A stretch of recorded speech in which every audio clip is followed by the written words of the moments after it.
어떻게 하면 우리가 성공적인 인생을 살아갈 수 있을까요? 하나님은 우리 인생을 성공적인 인생으로 세워 가시기를 소망하시고 또 우리가 그렇게 살아가야 할 것입니다. 이 성공이라는 말이 굉장히 부정적인 의미를 띠게 되었는데 사실상 성공이라는 말은 행복이라는 말이 그러하듯이 너무나 귀한 가치 있는 말입니다. 좋은 것입니다. 우리가 성공을 지향하고 산다는 것은 지극히 정상적이고 건강한 것입니다. 오늘날 성공 지상주의가 되어서 물보를 안 가리고 성공을 추구하는 것이 문제가 되는 것이지, 하나님은 원래 우리를 성공적인 인생으로 부르셨고 우리가 예배에 성공한다 이런 말도 쓰잖아. 성공은 공부하는 데서 성공해야 되고 일하는 데서 성공해야 되고 우리 신앙생활에서 성공해야 하고 사업도 성공해야 하고 인생을 성공적으로 살아야 합니다. 우리가 성공적으로 살아가려면 어떻게 할까? 원칙의 토대를 둔 인생을 살아가는 것입니다. 경영 컨설턴트로 유명한 스티븐 컵이라는 분이 있습니다. 아주 유명한 베스트셀러 성공하는 사람들의 7가지 습관이라는 책에서 인생을 성공하려면 7가지 중요한 원칙을 지켜야 한다. 그런데 그 7가지 중요한 원칙을 한마디로 말하자면 패러다임의 전환이라는 것입니다. 인생에 2가지 패러다임이 있는데 사람들이 성공하는 인생을 추구하면서 어떤 사람들은 성공 그 자체, 성과를 추구하는 것입니다. 우리가 그런 말을 하잖아요. 매 잡는 게, 꽝 잡는 게 매라고. 꽝 잡는 게 매. 그 어떻게든지 꽝만 잡으면 그게 무엇이든지 상관없다는 것입니다. 오늘날 많은 사람들이 성공을 추구하면서 성공 그 자체가 목적이 되어서 온갖 이러저러한 방법, 이렇게 하면 사업에 성공한다, 이렇게 하면 인생에 성공한다는 처세를 성공학 방법론으로 제시하고 있습니다. 그런데 스티븐 커비는 그와 같은 패러다임으로는 성공을 이룰 수 없다는 것입니다. 원칙 중심의 패러다임을 가져야 진정한 성공이 있다는 것. 성과 중심의 패러다임을 가진 사람들은 당장의 성공을 원하면서 원칙을 무시하고, 말하자면 사람들만 마음만 사가지고, 오늘날 많은 사람들이 사업을 하면서 그런 방법론을 통해서 이렇게 했더니 성공하더라. 잠시는 단기적으로 보면 성공한 것처럼 보일지 모르지만 결과적으로는 본인 자신도 명하고 그 후손이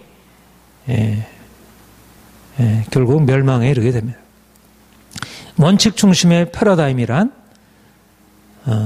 원칙, 하나님이 인간의 안에 심어준, 마치 자연법칙과 같이 하나님이 인간의 삶에 허락하신 성공의 삶을 향한 원칙이 있다는 것입니다.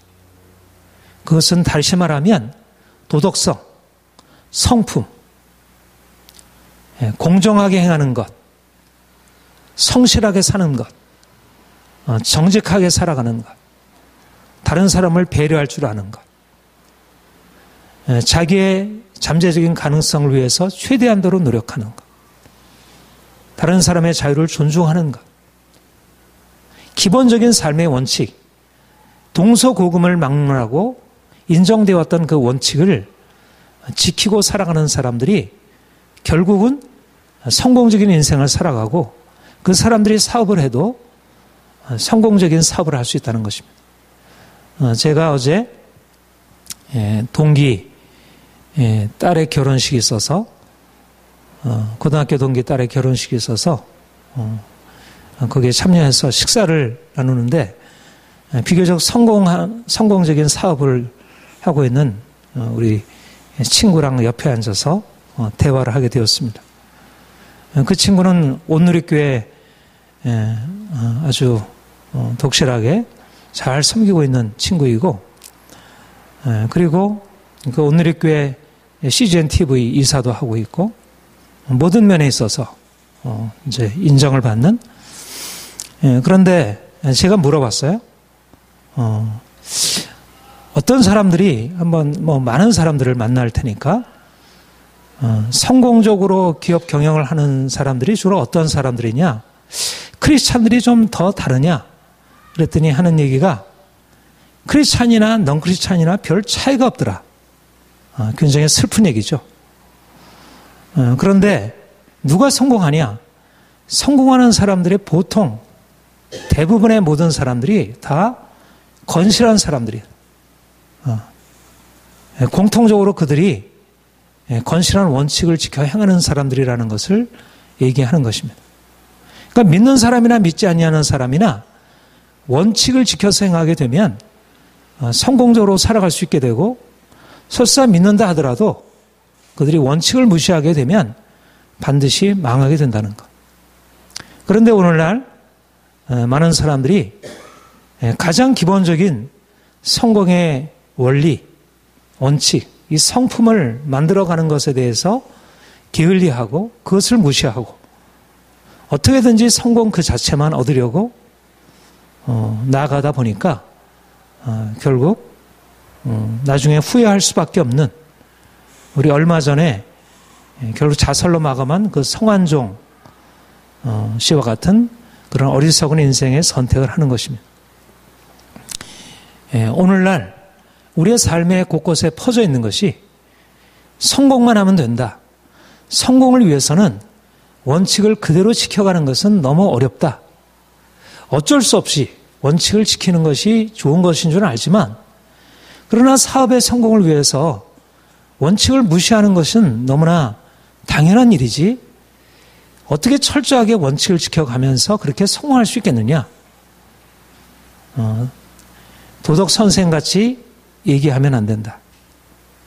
아니, 기업하는 사람들이나 정치하는 사람들은 원체 그 무대가 그러하니까 또 충분히 이해할 만한도 하지만 교회까지도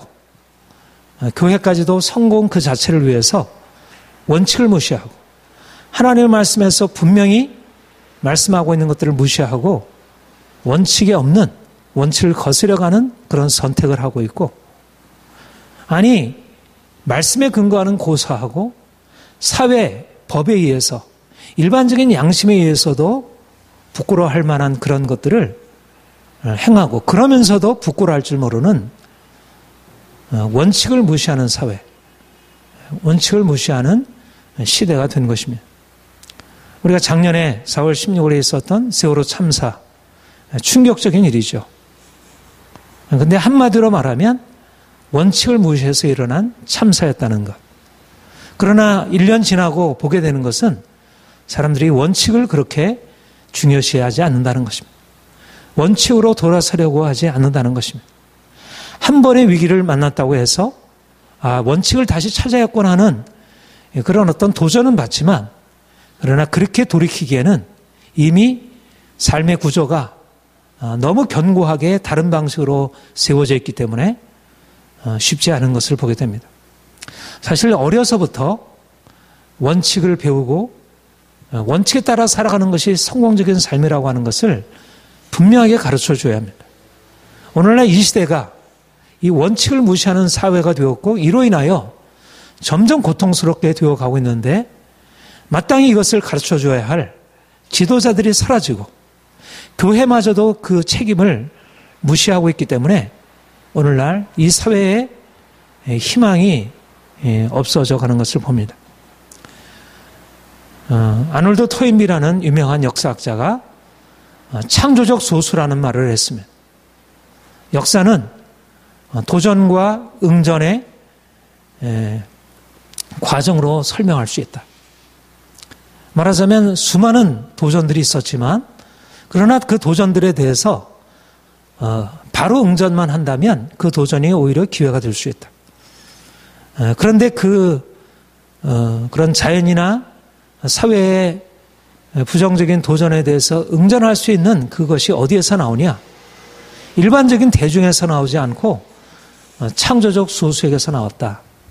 그런 유명한 얘기를 했고 그것은 상당한 진리성을 내포하고 특별히 우리가 기독교 진리로 보라보자면 굉장히 중요한 진리를 내포하고 있다고 생각합니다.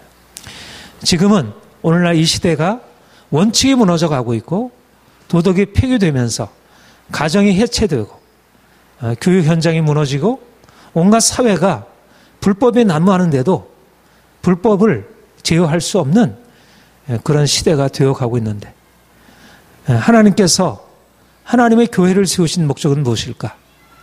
바로 그러한 이 사회 역사를 세울 수 있는 창조적 소수를 하나님이 일으켜 주시기 위한 것입니다.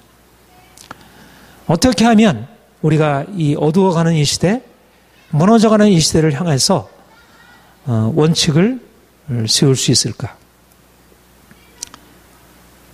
우리 그리스도인들은 하나님이 우리를 불러내실 때 근본적인 전환을 하도록 우리에게 말씀하십니다. 우리가 주님을 알기 전에 우리 인생은 행위 중심의 패러다임의 삶을 살아왔습니다. 우리가 행하는 것이 결과를 가져오는 것으로 그래서 우리가 어떻게 하면 내가 잘할까? 또 우리가 어떤 결과를 보면 내가 행한 것 때문에 이 결과가 왔다고 생각하고 그 행위를 고치려고 하는 것이 우리의 삶이었습니다. 근데 우리가 주님을 알게 되고 난 이후에 우리가 주님께로부터 알게 되는 중요한 진리는 행위가 우리 인생을 결정하는 것이 아니라 믿음이 우리 인생의 성공과 실패를 결정해 준다는 것을 깨닫게 되는 것입니다. 행위가 중요한 것이 아니라 믿음이 중요하다. 우리가 알고 있는 이신칭의 진리가 바로 이것을 말합니다. 율법의 행위로 의롭다함을 받는 것이 아니라 오직 믿음으로 말미암아 의롭다함을 받는다. 이것은 우리가 어떻게 하면 구원에 이를까? 구원에 이르는 길에 대한 가르침입니다. 우리가 행위로 구원받는 게 아니고 믿음으로 구원받는다는 것. 우리가 아무리 도덕적으로 선해도 믿음이 없으면 하늘나라 들어갈 수 없고 우리가 아무리 죄인이라 할지라도 믿음으로 주님께 나오기만 하면 그는 용서받고 하늘나라에 들어갈 수 있다는 구원의 진리입니다. 그러나 믿음이냐 행위냐는 것은 단지 구원에 있어서 선택해야 할 선택지의 문제가 아니라 우리 인생을 어떻게 살아가야 하느냐에 있어서 우리에게 제시되는 어떤 두 가지 길을 말하는 것입니다. 우리가 주님을 알기 전에는 우리 스스로 우리의 행위에 근거해서 인생을 살아왔습니다. 그런데 우리가 주님을 알게 된 이후에 우리의 행위가 우리 인생을 결정하는 것이 아니라 우리가 믿음으로 살아가는 것이 우리 인생을 결정해 준다는 것. 왜냐하면 우리는 스스로 난 자가 아니고 우리 인생을 스스로 결정할 수 있는 존재가 아니라 우리는 단지 피조물이고 더군다나 죄로 말미암아 타락한 아무리 우리 스스로 노력한다 할지라도 우리 자신을 세울 수 없고 더군다나 우리 안에 있는 죄와 악을 다룰 수 없는 무능한 죄인이라고 하는 것. 그런 의미에서 우리가 아무리 인생을 성공적으로 살려고 노력해도 아무리 애를 써도 아무리 이런 방법을 통해서 우리 자신을 바꾸려고 해도 우리가 우리 자신을 바꿀 수 없는 죄인이라고 하는 것.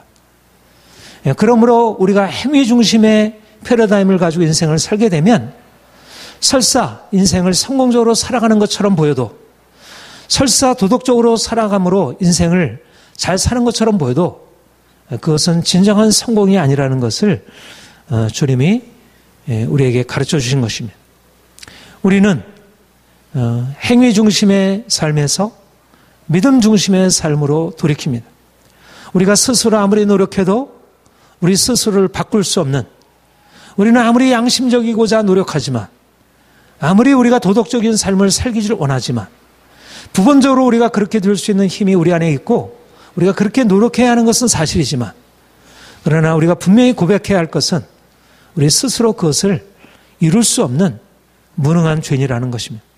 이것이 바로 오직 믿음으로 말미암아 우리가 의롭다를 받고 우리가 이 땅에 살아가는 동안 우리의 삶의 근거는 오직 믿음이며 하나님의 은혜라고 하는 사실, 이것이 우리를 인생을 성공적으로 살아가게 만드는 비결인 것입니다.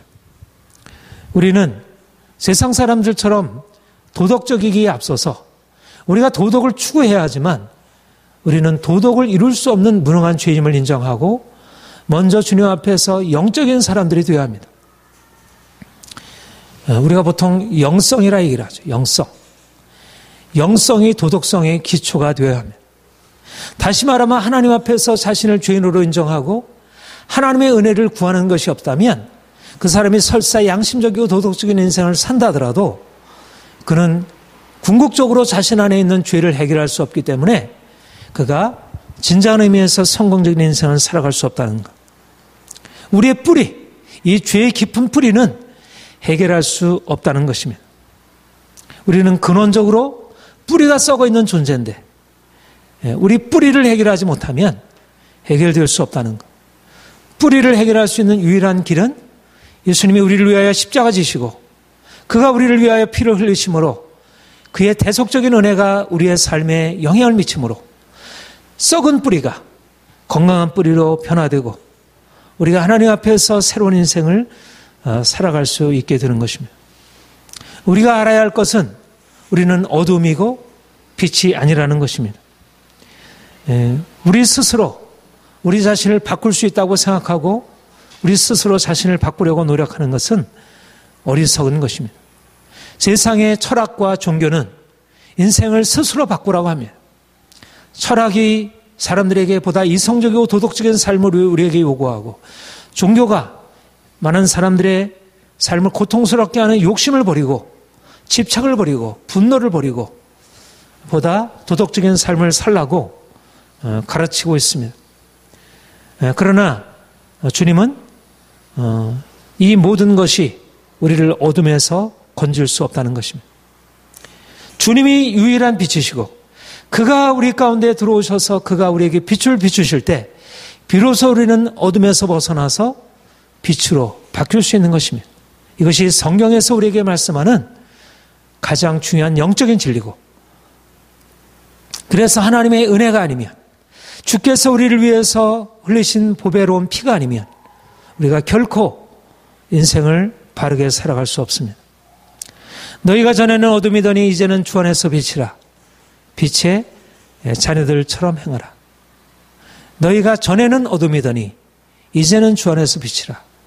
전에는, 이제는, 전과 이제가 달라진 것입니다. 성경에서 거듭 대조하고 있는 것이 이전과 이제입니다. 우리가 주님 만나기 이전과 우리가 주님 만난 이후 지금과는 다르다는 것. 주님 만나기 이전에는 우리가 아무리 노력하고 애써도 우리 자신을 바꿀 수 없는 죄인이라는 것. 나쁜 나무가 좋은 열매를 맺을 수 없다는 것입니다. 우리가 좋은 나무 되기까지는, 주님께서 우리에게 오셔서 우리를 근본적으로 고치시기까지는 우리가 새롭게 될 수 없다는 것. 인간은 본래적으로 스스로 자기가 원하는 것을 이룰 수 없는 절망적인 죄인, 어둠이라는 사실을 인식해야 하는 것입니다. 그래서 우리가 주님 앞에 나와, 주님, 우리는 절망적인 죄인입니다. 우리 자신의 죄에서 우리가 스스로 벗어날 수 없습니다. 그러나 주님께서 우리를 위하여 행하신 그 구속의 능력을 의지해서 내가 이전에는 어둠이었지만 주님이 나를 빛으로 만드시고 우리를 새롭게 하심을 내가 믿습니다. 여기에 놀라운 기적이 일어나는 것입니다. 어떻게 어둠이던 존재가 어떻게 빛으로 바뀔 수 있는가? 내가 어둠임을 깨닫고 어둠임을 반성할 수 있겠지만 어떻게 빛으로 살아갈 수 있겠는가? 이것은 우리의 인간적인 어떤 노력으로도, 어떤 애씀으로도, 어떤 가르침으로도 불가능한 일입니다.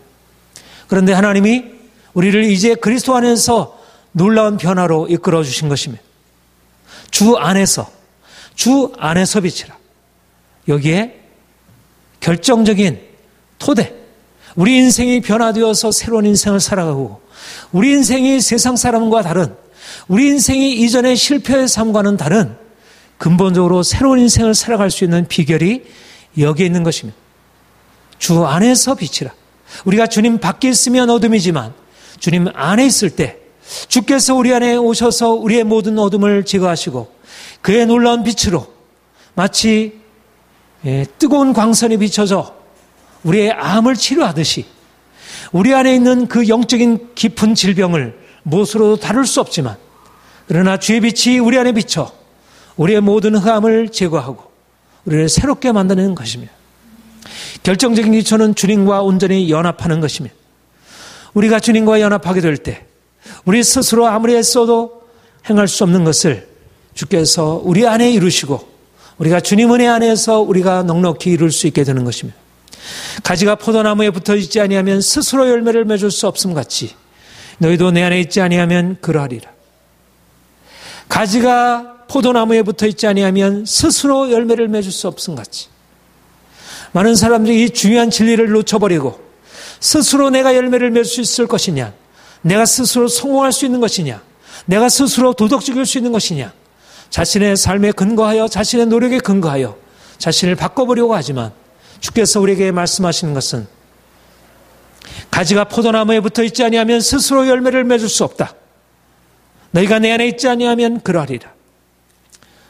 너희가 내 안에, 내가 너희 안에 있으면 너희가 열매를 맺을 수 있다. 이것이 바로 주님이 우리에게 주신 놀라운 비결입니다. 우리가 어떻게 세상 사람과 다르게 우리가 이전에 살았던 실패의 삶과는 다른 인생으로 살아갈 수 있을까? 주 안에 있을 때, 주님이 우리 안에 있을 때, 우리가 주님과 온전히 연합하게 될 때, 이것이 우리의 인격의 변화의 기초이고 우리의 성공적인 삶의 기초가 되는 것입니다. 우리에게 필요한 것은 믿음입니다. 깊은 영성이 도덕성의 토대입니다. 도덕성은 깊은 영성에서부터 비롯되는 것입니다.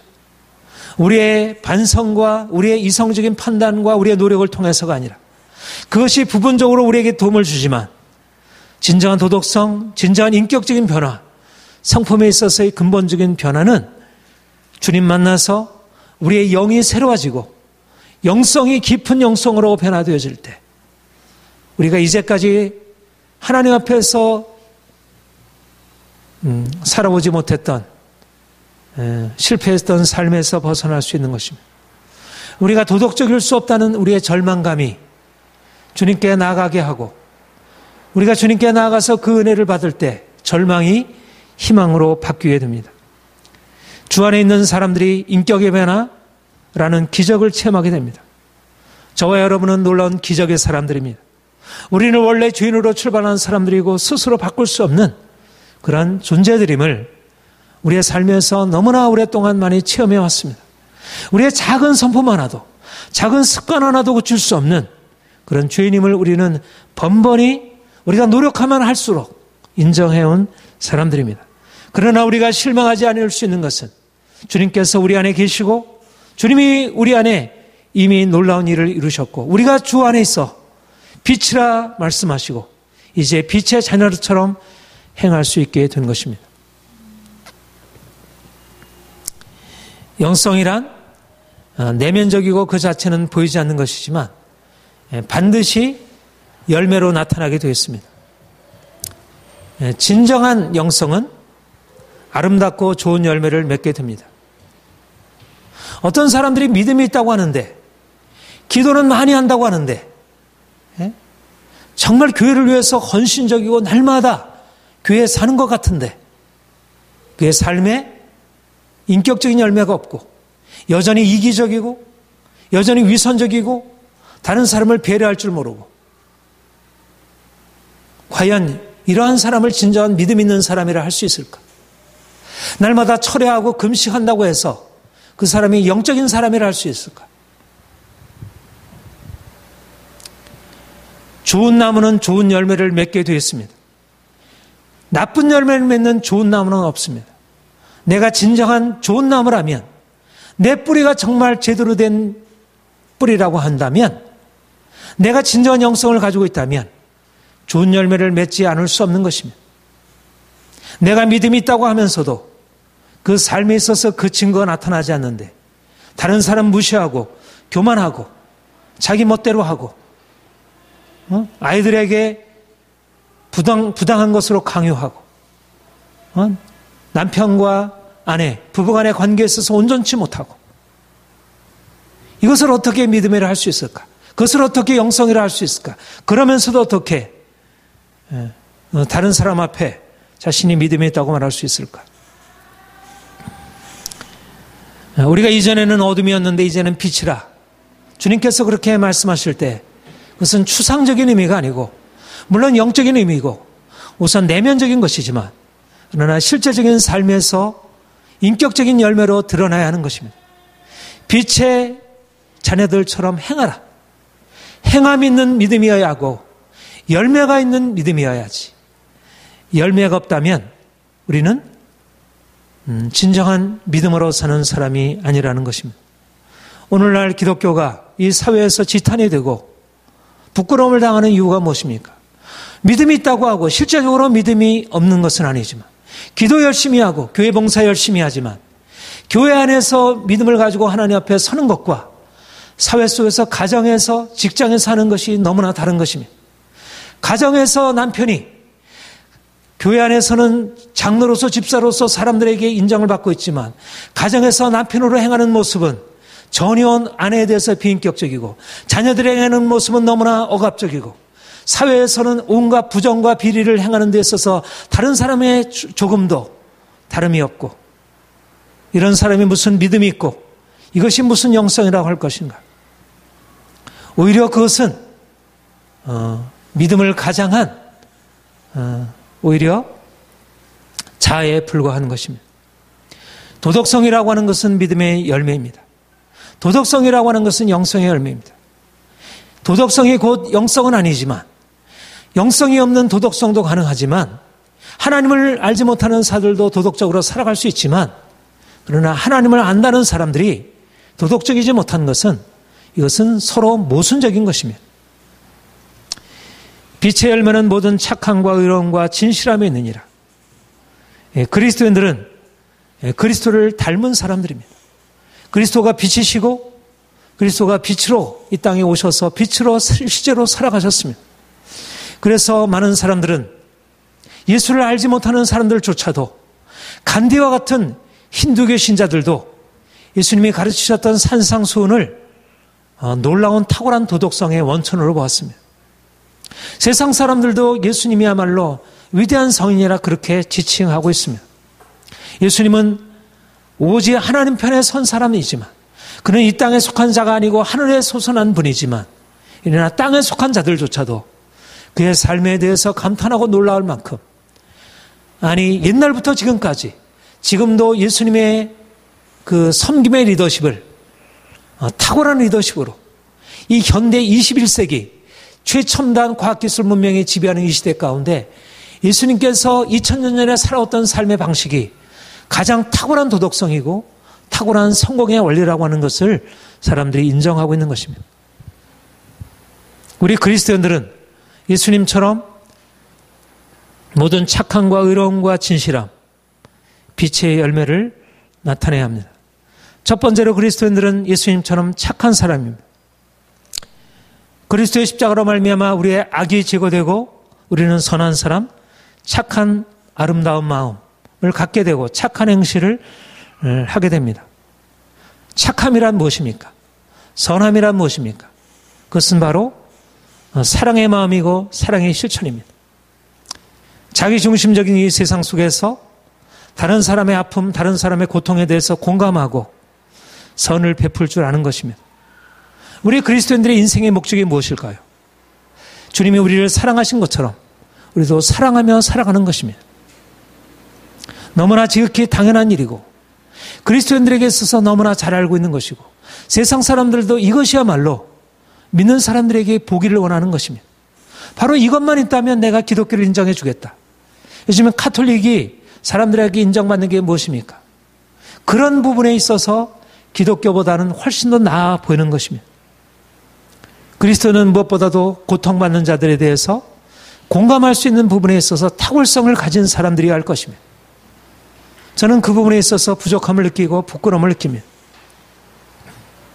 우리 그리스도인들이 보다 이제 세상을 향하여 나아갈 때 세상 사람들에게 정말 그리스도인들이야말로 고통당하는 자들이 이웃이고 선한 사마리아와 같이 강도 많은 자들을 찾아서 그들을 섬기는 자라고 하는 것을, 맹자가 공자의 가르침을 이어받으면서 사단에 대해서 얘기를 하는데, 네 가지 중요한 삶의 원리 덕, 인의 예지. 첫 번째 가장 중요한 덕이 공자도 가르쳤고 맹자가 가르친 것이 인이라는 덕입니다. 근데 인이라고 하는 것은 측은지심, 다른 사람의 고통에 대해서 불쌍히 여기는 마음, 가장 기본적인 인간의 인간됨이라는 것입니다. 하나님께서 주신 가장 인간성의 본질이고, 그리고 이것이야말로 우리가 어려서 부모님께로부터 받은 바이고, 그런데 점점 살아면서 결국 오늘날 이 세상이 물질 문명이 더 강화되면서 사람들이 사랑의 마음, 다른 사람의 고통에 대해서 공감할 수 있는 마음을 잃어버리고 측은지심을 잃어버리고 살아가는 것을 봅니다.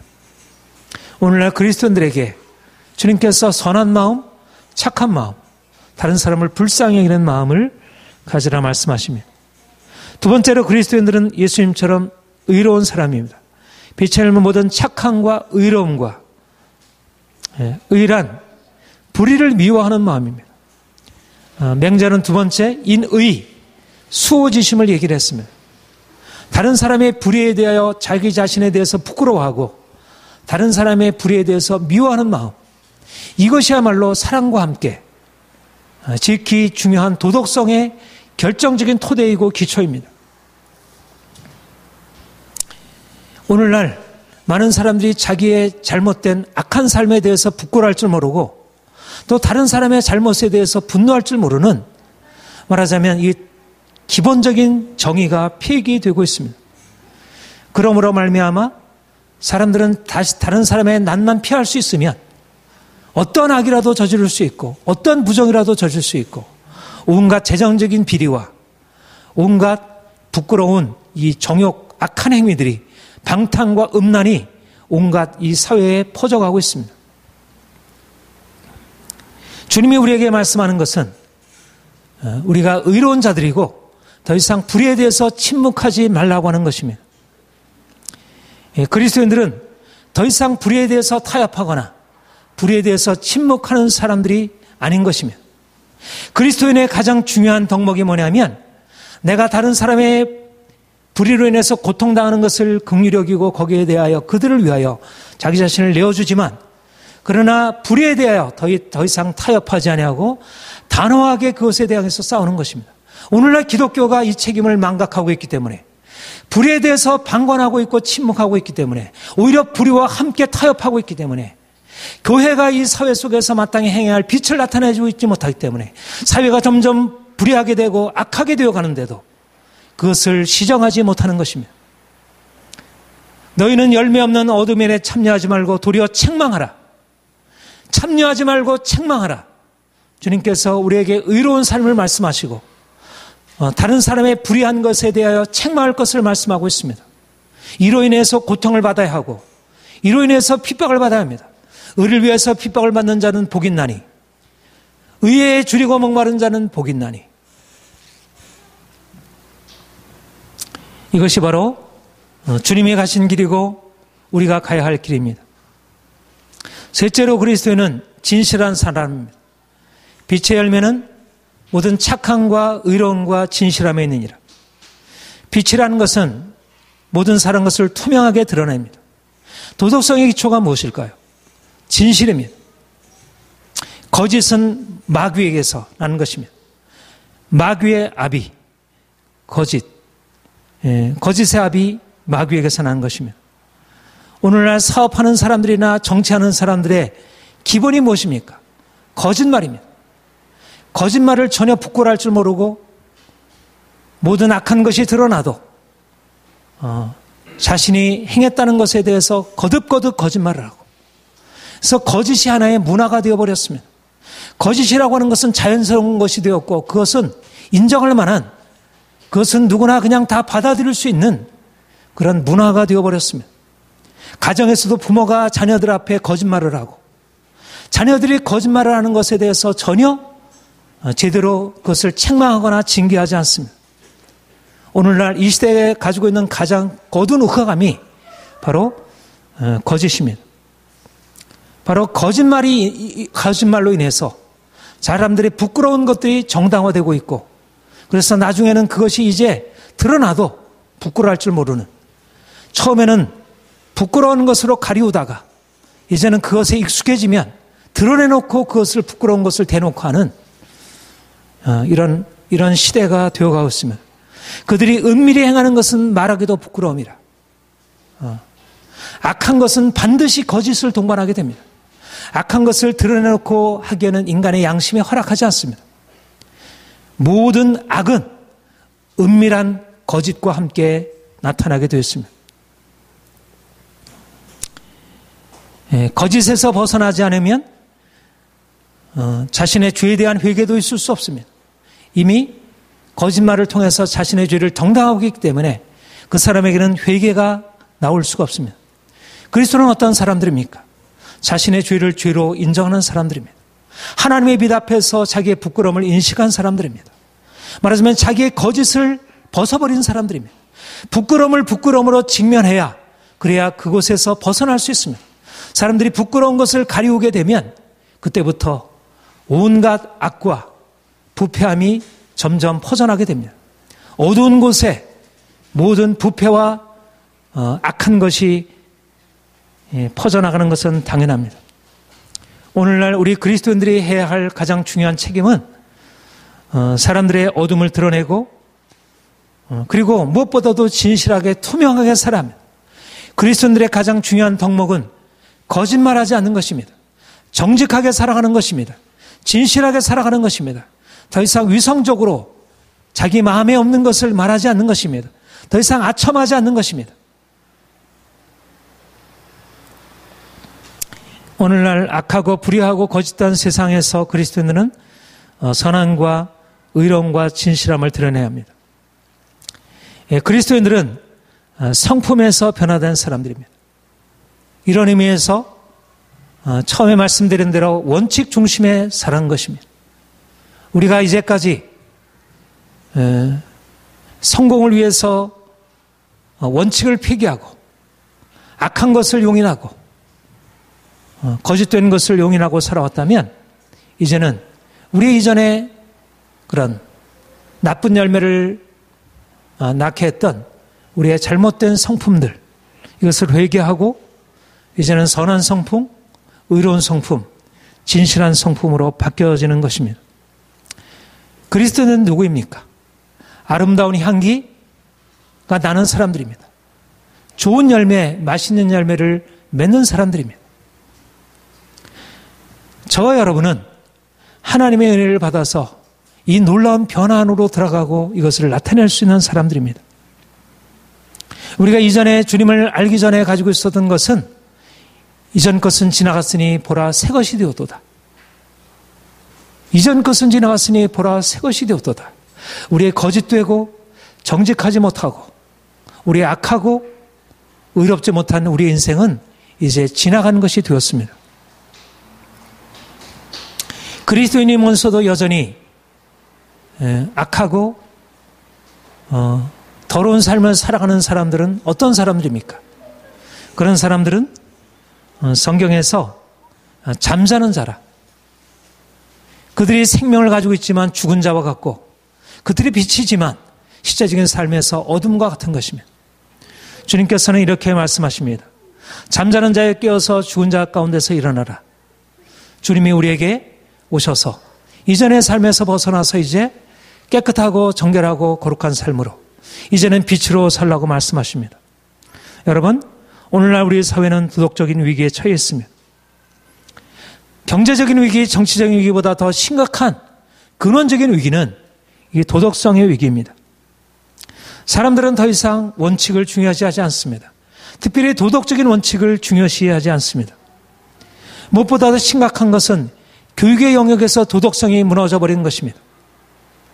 우리 아이들이, 우리 청소년들이 더 이상 도덕적인 삶을 자신의 인생의 목표로 세우지 않습니다. 그런데 그것이 가정에서도 가르쳐지지 않는 것입니다. 부모가 자녀들에게 공부하라, 성적이 왜 이 모양이냐 이렇게 강요하지만 아이들이 부도덕하게 거짓말하고 다른 사람을 해하고 그리고 온갖 잘못된 인생을 살아가는데도 불구하고 그것을 고치려 하지 않습니다. 아이들의 영혼이 병들어가는데도 그것을 심각하게 고려하지 않습니다. 아이들이 육체적으로 질병하면 어찌하든지 그 병을 고치려고 애쓰지만 그러나 아이들의 영혼이 병들고 그들의 성품이 망가져가고 온갖 세상의 쓰레기로 그 정신이 채워지는데도 그것을 심각하게 고려하지 않습니다. 여러분, 그리스도인들이 깨어서 일어나야 합니다. 오늘날 이 어두운 세대, 이 빛이 사라지고 어둠이 지배하는 이 세대, 교육의 영역 안에, 가정 안에, 사회 안에, 정치 안에, 모든 영역들 안에 어둠이 지배하는 이 시대 가운데 있어서 그리스도인들이 일어나서 빛을 발해야 합니다. 지금의 교회, 지금의 병든 교회가 아니라 정말 주의 말씀에 근거해서 주님을 경험하고 정말 주님을 닮기를 소망하는 그런 그리스도인들이 모인 교회, 이런 교회가 이 사회의 희망이고 오늘 이 세대를 향한 하나님의 희망입니다. 저는 하나님께서 우리를 이 땅의 빛으로 부르셨다 믿습니다. 이 사회는 그리스도인들이 일어나야 비로소 희망을 발견할 수 있습니다. 여러분, 하나님 앞에 깨어 일어나시길 바랍니다. 다른 사람을 향해서 우리가 주의 빛을 비추기 앞서서 주님, 우리에게 주의 빛 비추셔서 우리가 모든 어둠에서 벗어나 정결케 되고 의롭게 되고 하나님의 사랑으로 사람들을 사랑할 수 있도록 주님, 우리를 새롭게 하옵소서. 일어나 빛을 발하라. 주께서 우리에게 말씀하시고 있습니다. 함께 기도하겠습니다.